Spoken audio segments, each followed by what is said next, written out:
مرحبا بكم أعزائي المشاهدين في هذا الدليل التوجيهي حول كيفية إنشاء فيديو مباشر عبر الفيسبوك باستعمال تطبيق زوم وأيضا تطبيق OBS. إذن هذا سوف نكتفي بهذا التطبيقين نظرا لأهميتهما في إنشاء هذا المباشر. إذن سوف لن نعود إلى طريقة تحميل OBS وزوم، فهما تطبيقين مجانيين يمكن تحميلهما بشكل مباشر من خلال موقع كل منهما. إذن OBS Studio يمكن أن ندخل إلى OBS Project، يمكن اختيار الويندوز ومنه سوف يعطينا مباشرة رابط التحميل، ونضغط على رابط التحميل فيقوم بتحميله. إذن العملية سهلة ولا تحتاج إلى صعوبات. نفس الشيء بالنسبة للزوم الذي هو أيضا يعطينا إمكانية إنشاء لايف من خلال زوم US، ولكن بإمكانيات محدودة بما أنه بالأداء. إذن زوم US حتى هو يمكن أن يعطينا طريقة لإنجاز كونفرنس فيديو، يعني وبالتالي العمل على تقسمها في لايف مباشر عبر الفيسبوك أو اليوتيوب أو إحدى وسائل التواصل الاجتماعي، لكن يعطينا إمكانيات محدودة كعدد المشاركين وأيضا الوقت محدود. إذن سوف نرى هذه الطريقة الأخرى، لكن هذه الطريقة تحتاج إلى توليف ما بين OBS Studio وزوم. إذن طريقة سينكرونيزاسيون سوف تكون كالآتي. إذن هي سوف نقوم لتوليف OBS مع تطبيق زوم، سوف نقوم بتحميل كاميرا فيرتوال افتراضية، وأيضا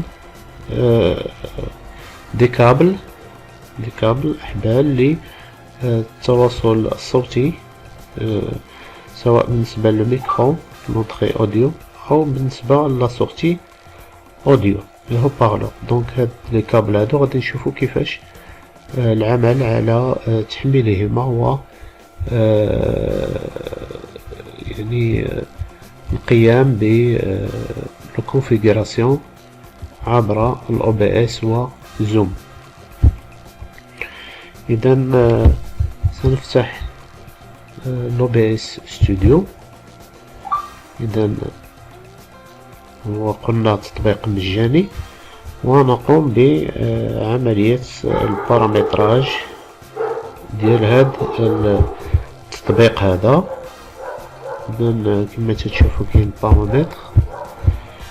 بارامتر هنا تندخلوا ليهم، تنقوموا بعملية لو بارامتراج. دونك هنايا يمكننا نشوازيو لا لونغ، لو تيم etc. Donc il y a plusieurs paramètres de sortie etc. Donc اللي تيهمنا حنا هنا هو لو ستريم et l'audio et le vidéo. Donc بالنسبة للستريم هنايا كوبيو هنا لي سيرفور اللي عطانا الفيسبوك، وايضا لا كلي ستريم اللي عطانا الفيسبوك. بالنسبه للاوديو نقوموا بادخال لي بارامتر المتعلقين بلونطري اوديو وايضا بلا سورتي اوديو. دونك هنا غادي نشوفوا كيفاش هاد العمليه تتم، وايضا بالنسبه ل برنامج الآخر اللي هو زوم. إذن سوف نقوم بتحميل الكاميرا OBS كاميرا فيرتوال، وهذه تعطينا OBS Project تعطينا مجانا. Donc il suffit باش ندخلو l'OBS Studio ونتيليشارجيو كاميرا فيرتوال. نديرو OBS كام فيرتوال. دونك يمكن ندخلو l'OBS كاميرا فيرتوال. دونك هنا فوالا تيعطينا مباشرة يمكن ندخلو نتيليشارجيو لا كام. فوالا OBS فيرتوال كام. هنا لا فيرسيون ديالها. هنا go to download يعني يمكننا ندخلو مباشرة ونديرو التنزيل ديالها. اذا كما تتشوفو ها هو تيعطينا اوتوماتيكمون الامكانية ديال التيليشارجمون ديالها. يمكن كليكيو على انغيستري وتتم العملية بسهولة. تيبقى لنا لي كابل. عندنا دو كابل فيرتوال. كاين عندنا لو كابل A et le câble B. إذا هادا نشوفو كيفاش لو بارامتراج ديالهم. بالنسبة للانستالاسيون التيليشارجمون ديالهم فهو غير مجاني بالأداء. يمكننا ندخلو نشوفو داكشي، ولكن بالنسبة اللي عندو لي طورنت أو لا أحد البيتورنت أو لا شي طورنت واحد آخر يمكن يقوم بعملية التيليشارجمون بسهولة. إذا في النهاية سيحصل على هذين الحبلين لي كارت أوديو لي كابل أوديو. دونك فوالا ملي تنحملو هاد l'OBS فيرتوال كام اي فيرتوال أوديو كابل يمكننا نديرو لو بارامتراج ديال l'OBS و التطبيق زوم. اذا شفنا l'OBS لما تندخلو للأوديو تنبدلو هنا أوديو دو بيرو. يمكننا نديرو هنا راني ما مبارامتريش هاد لي كابل. يمكن ندخل لي بارامتر ونبارامتريهم. دونك ندخل سيستم وندير بارامتراج ديال لو صون ونأجوتي لو بيريفيريك أوديو. gérer la sortie. Donc هنا ندير activer le câble B et activer le câble A. نفس الشيء بالنسبة للميكرو. يمكنني أيضا activer les câbles باش يعطيهم لنا الفيزياليزيو لنا هنايا. دونك هنا ندخل لي بارامتر ونلقاهم كاينين ها هما تاجيطاو اوتوماتيكمون. دونك فوالا كابل A بالنسبة للبي للبيرو اي كابل هنا غن اكسسوار ما عندي ما ندير بهاد اكسسوار دو. دونك جو في لو ديزاكتيفي. وهنا بالنسبة للاوديو ميكرو غادي ندير كابل A اوتبوت. فوالا دونك هنا ديما الاوتبوت وغادي نديزاكتيفي هادي. دونك هنا نسي لو ميكروفون. و دونك هنا بالنسبة le périphérique de monitoring audio c'est le câble A input. donc voilà. بالنسبة للفيديو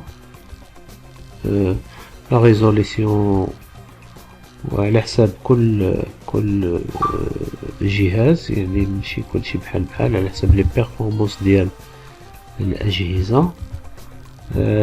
et le filtrage de la mise à l'échelle نفس الشيء حتى هو تيتعلق بكل جهاز على حدة. اذا تنديرو ابليكي اي اوكي. دونك لو بارامتراج est fait. دونك اش نديرو دابا؟ دونك on va rajouter le paramétrage zoom. تنفتحو zoom. دونك on va l'ouvrir pour le paramétrer lui aussi. Pour commencer une réunion, on va faire ce que on va commencer une réunion. Donc voilà. On نديرو donc on a voilà la caméra اللي مخدمة déjà le Camtasia, donc on peut pas l'activer là.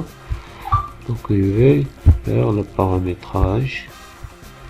On a audio, donc on a audio, je vais faire voilà le paramétrage il est fait. Câble P input,